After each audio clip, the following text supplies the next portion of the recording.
kan pathian na Yeshua kin nama se hallelujah hallelujah kan Yeshua cha ho pui per rosa kan sira lampa ho pui per rosa long le mai lai mun ron bola kan lu em mai kham lem kan nei lo hi ro pui ga tai Kalau saya ingat saya kaum juga, malah saya ingat saya kaum juga hello, an solo kan kaum juga bok lama, an sampai fakla an saya kaum bok silo, Tuhan saya na tu saya tiada tak tu saya baik kawan mai, in memang kerana ngalah mai anu orang mereka, himbong memang khusus tu, ini saya tu deh an benfara. Tidak sungsong le alam dia kay mami na macam kan orang tahu orang sia berpom tu kau le wimpo kalau ni kecil akan tuin saya ni mak kau le saya suatu tempat mana siapa lalpan minti cakap di hidup rencana jangan lalpan tu kan minum buaya hey, kanin kau kanan lagi, adi stiker, maya kau begini kau dapet izin, nisa kanin kau cakap, wina adar card kan ciuta, adu tamang rene, adar card lipo kan kamera laujunya, wan ropiah, lalpa yang cakap nulen terus, wina yang kini kan cakap mana nama. Lampan dengan air pun aja, nak bawa tu kali. Lampan orang punya buat soal kali.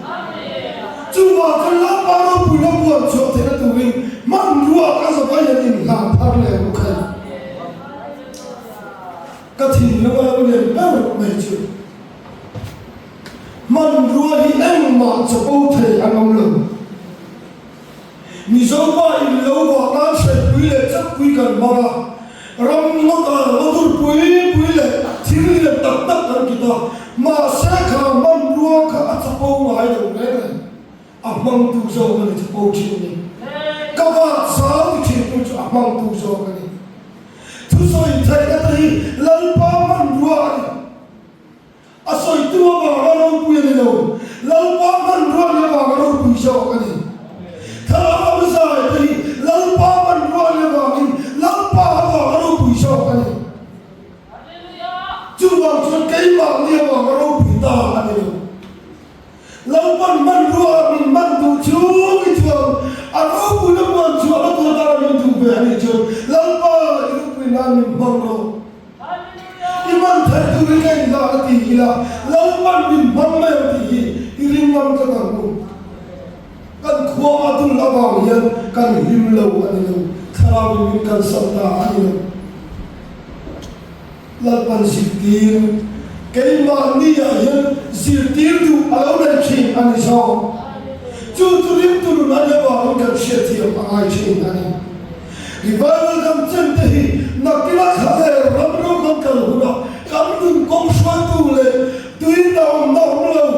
tuin daun mana lo. Sampai tu pom lo, cuma mulakan kalhuna, korong le rongkan kalhuna po. Kalau memerlukan kalhuna po, revival yang cotak min pati doang. Kalau alam terbuat tu berbahasa hijau, aling tu menjadi itu. Cuba cun, hebat dua teh, kalau sahaja tushir teh, lampa mandua dia, cuba cun poinnya yang kay kalau buina. Kay makan dari lampan itu cina iso, kantir kau maksud nak dari lampan itu iso, lampan aku punya orang maksud ni, cuma contoh yang Cina Hindu thai kan orang lama, Jepang thai kan orang lama, lampan aku punya turin, kati thai to, kan thai to, cuma lampan aku ni, lampan mingkasan, ayo tiada setan le bukan. Jangan tu kalau rong lên này tôi không rong bồ lần đi xuân in sửa tiếng anh hin xuân này đang mà tập tích mà khử khăn là hóng từ thì hồi bùi cái gì thiên sa cái gì chứ rong bồ lên thì về mà ina rong bồ lên chuộc về mà ina muốn tâm tất cả các cái em xuân hoa mà sẽ không cần chúng tôi là luôn ban đầu bùi chỉ ta từ hôm nay thì ông muốn thấy thấy tôi đã làm gì ông lúc bùi thế lúc này cái gì là hay ba ông bố nó cái gì ông tôi làm gì này mình chẳng làm là công sở tôi cái gì lúc bùa revival cảm thấy là cho revival học tiếng ta các bạn thế lúc này tôi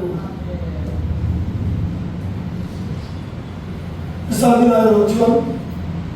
tôi sẽ nói khác tôi sẽ rất là ngon sẽ lên bula baptist mà khử gần không đó na chú vào chuan baptist mà làm thế gần hơi to là người lên sao đến chứ thế là khử khơi ra nghe in đã thế cần thế cần rồi ta rồi bố tu thế ta có dân rồi baptist mà khử gần ta nó muốn là gì thế dân chết chết chết nghe chết rồi bằng thế ổn về đất mình cái số đó bùa mà rồi chuan baptist mà khur kan on thon in salon thak tu baptist mà koi mo so chin tu ti te aloi boxina baptist mà khur on ma so he ta he ti boxina kanin kho ma he ta baptist mà koi mo ma so le bo kha apoi a moi lo le le te don ke re chu ham chuan zaina yen kan sar ma bo tam te yam ke tu ma chu ti ro la chu ti tu ra ka in bo se le kanin lo ka in tan fe bet ke da yin revival kan chân nua ring tu ten kan ma ma em lai no bi soi ka du boxina thế mà số tôi một lúc chọn rồi ngay em bỏ đi sao thiên là cái thiên in cái chia là anh làm anh đang suy cho anh không nhận đi một thế này thì cô cô lại cái thôn của mình bung ni trong sống đi cái khát cái anh chỉ là nghe ô tô cho tao nó được bốc á để nó chia rồi kêu nó rồi nó đi bung nó lại cái chuyện cái cái gì anh chia là nghe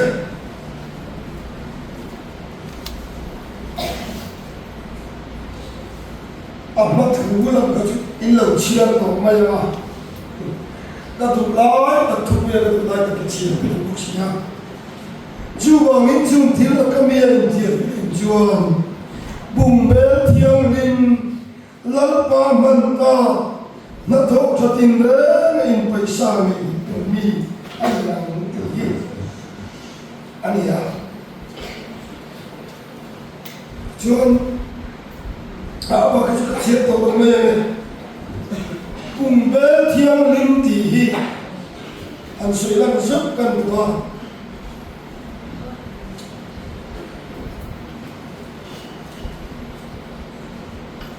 sáng sớm thì mất thiệt không nhìn nó cũng nhìn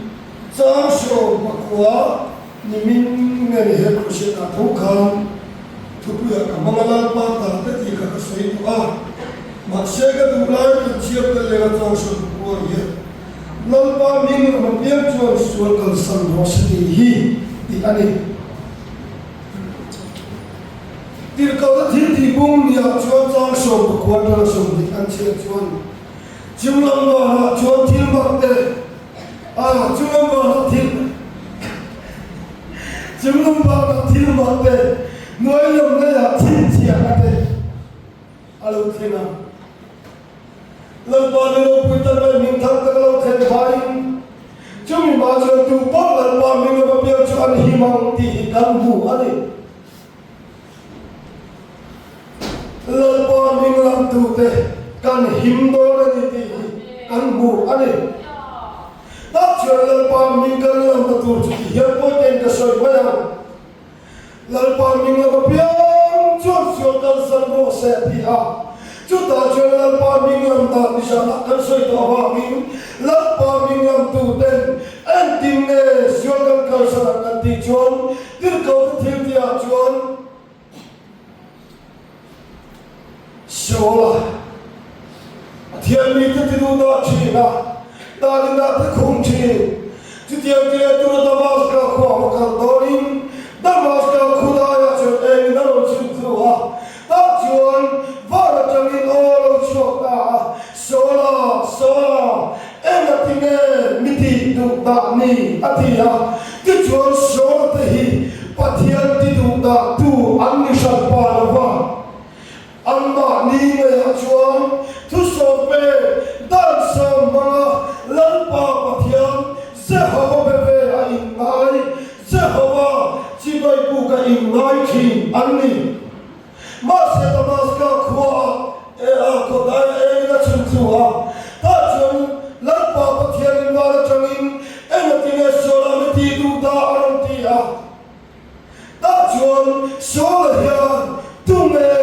ini lan pa atiyan solan lan pa atia apia chunchu Jehovah ani Israel de pathian lapa pathian chauka za solaya tume ini lalpa ahdiyan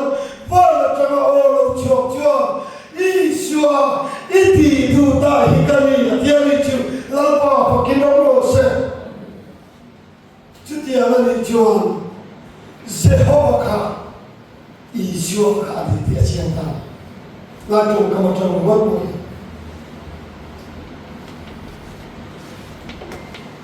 Israel dan Jehovah al-Bajin. Cucu minggu minggu ni mana bakal nama minggu tu. Masa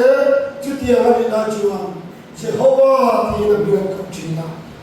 Najuan ia ada tu sebuah pemalu. Israel dan Bajin bakal jauh anda cucu Jehovah ni cumi dan somin tertuhini anti angkringan Cina. Cuti jual dan so mangjuan Ishwa lalpa pathian ma thiam chan ve tumin thakko pingon bol Cina tak pula tabohan in khom ve Chin ma se lalpa rong bol in ti song hi pai no an lu do no ma lalpa putar po anilo lalpa mi ti na song chu va no an lu no bang kapa va mi tu so ki tu te ro an lu tang ati chu vo chun lalpa tu so ro kan bo mai jo so le to mas ka khoda le chun kuwa ishwar ti tu da hikani damas ka khoja no la ko khera ko le ti tu lo shilam che ti ya ti chuan Anania lalpa mi manem mai damas ka khoja no ma ko khera chuko atia nama sola lalpa mi da ta khuchi tu lo ma chu anela la ta thu ba she ti ro atia o so ka sui ko to be jo ti chone mi chu ko ta ana mi chu sola mo chuan sola mi ta puli pom to bo chu lo ka ko mu thai ko lo ta pa ron mu thai ta chuan ana mi chuan kan no so everything I am ready. Thola, ama minam chungin baptisma changla. Jehovah Ishwa Krista minam chungin baptisma changla. Ishwa te pai ta che atia. Tichuan sola chuan baptisma changta. Ashwa te che pai sa kita omta. Chuba chun Ishwa ta ma tarvasina alutel veta. Ani chuba chun tirko pola lalpa mi man alawita. Mai te khuwa kan tirko pasur kan ko palu zero pechun an du vet ko tirko pola tirko thien rim pola ti ngat ina sechina mi ta tirko thien rim pola ti ngai an jo pui le bol sa lo mo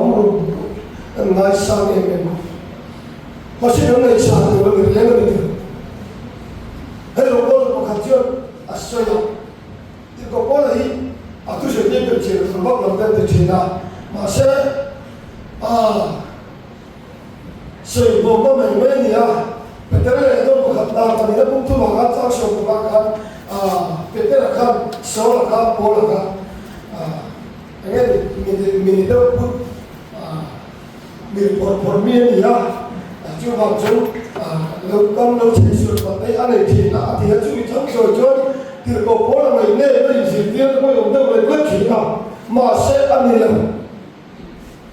ni kemakan dan saya sudah yang kalau dia saya tu dia kau pol akan Peter akan asyik berat tahu ni kan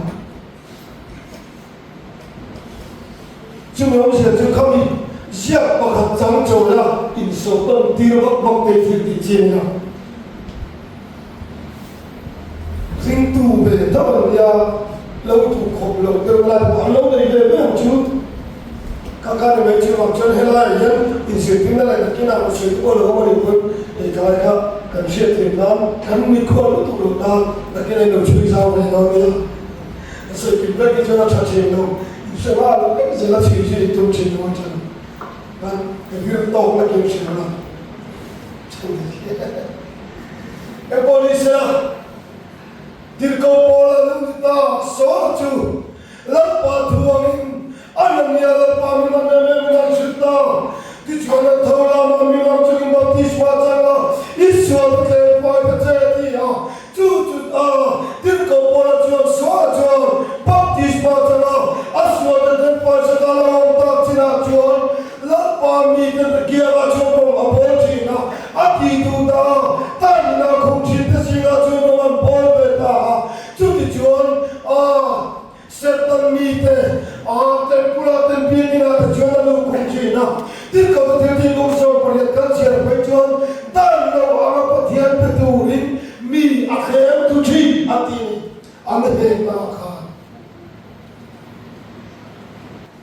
masa kober terjadi pun akan lo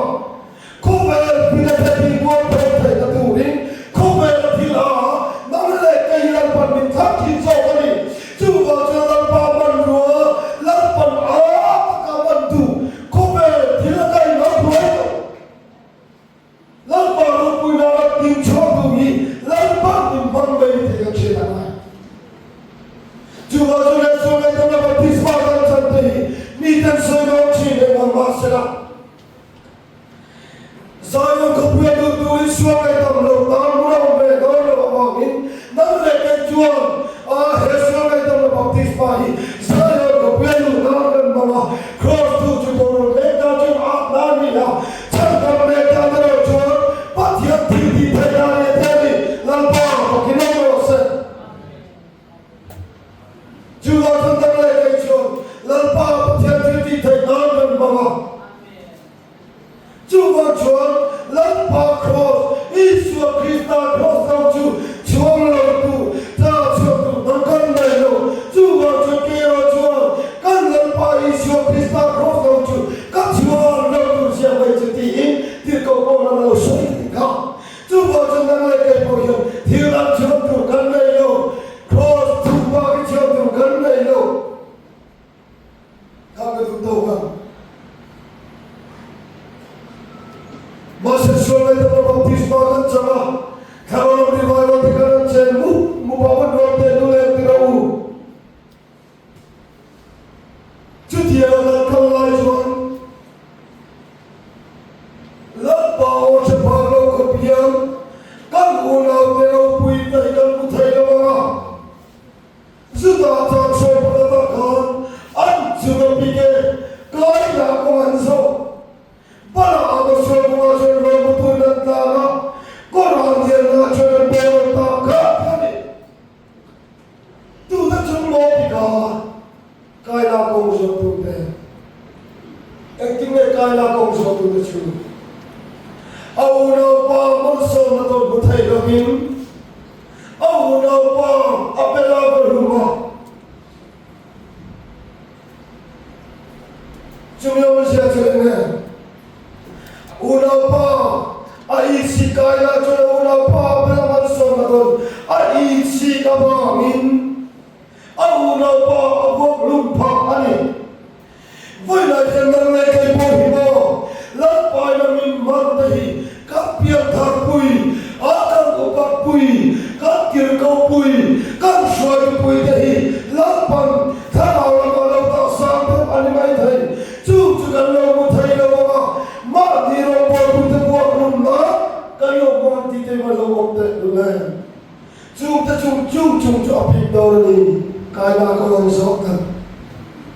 Chúa cho ba đi ông một buổi thi cái là gì xin nào khác lắm đi cái là công số na đi à chúng ba đi ông một buổi thi xin cả ba đi ông một buổi thi mình chăm luôn lệ ba đi ông một buổi thi hoặc lệ cho một ta làm thì cũng một thầy là bao à rồi sẽ tu lệ à thì tu ba đi à cái là công số này chúng ba cho chúng ta chúng cho biết đó là Rit tu ta singa yan, lak kami ti ta singa yan, ma di rong bol bu ta teaching, ma di rong bol bu ta di teaching. Chu mi ta chu ni kai la kong sa tu nei, chu chu la bit do la, na ki la le sion, ra le huna, kai la kong sa tu, ma di rong bol bu ta wa lung she lo, ma di rong bol bu ta nya ta da she lo. Chu mi ta chu nak kilala pa rin sa kopi kang siya tamay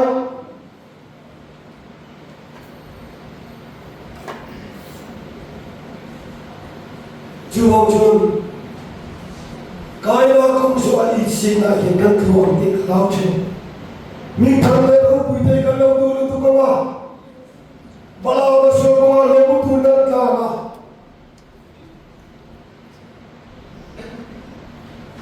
Nampak sakakan buah, bala masuk orang dia nampak bosok kita kita jangan nampak bosok berbakar, otak kesetong kacau, bala masuk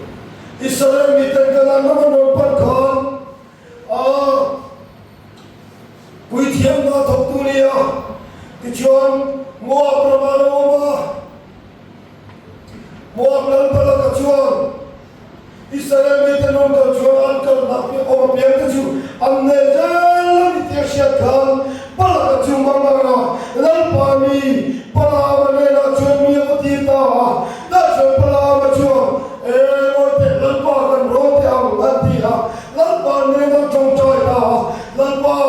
midam chelo kita kalangan atikan lan pa cuan kalsu kami temni atia ta chuan balakane na chuan balakame tirtan wale na mase balaka chuan sumne pai tamso lomman tamso pai sayin balamane na chuan mashuai ta patile ta chuan balama chuan sumlo mantu te abukan aita kat awangin lan pa kan role ane anti thaleka lan pa patia lo talo ani lan pa o siap long pula ni la pai kan lan pa soi toi so at mai chi chu ba chu la ni ma baptis ba chu chan ta ma ma ti rin na chi ni la alau kan le ma chu la ni nom do ti kan jin po ma ai chu ba chu pala ma su ko ma hi ta lo tu ba ya sumle pa yi ta su la yen kan lo tu ba ti te ba no te le Koran yang laporan tadi, Koran yang laporan tadi cuma mati rompot itu siapa cakap, ponsel siap cintai Koran yang laporan tadi.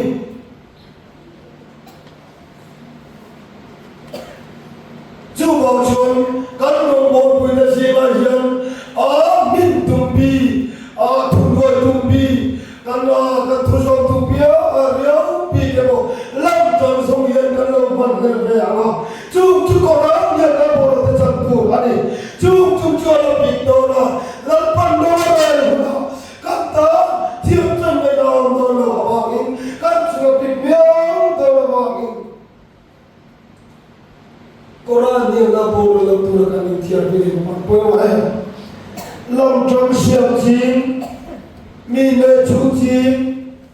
mi le chintai, Koran yang lapor tanya wangin, cuci kilo lapor betul, ancu pintora, cuba jalan isu orang Indonesia sekolah, lapor dengan terkan cangsa mereka, lalu isu yang terkan mati kalau chin, cuba jalan Israel di depan, ibu Israel tak kena, korban dalam musuh, ibu Israel Moshe dan jumlah bukti selama hati ya. cái buổi sáng đi vào nó thấy là sao một tí mà làm không à anh em lên này mà sẽ mi nuôi lục chuồng và khi mi nuôi lục chuồng ai cũng tao là không có chuồng cả năng không bắt tu để xem dâu xua lên cả lên ba chia cả năng không tụng tao mà khép thế rồi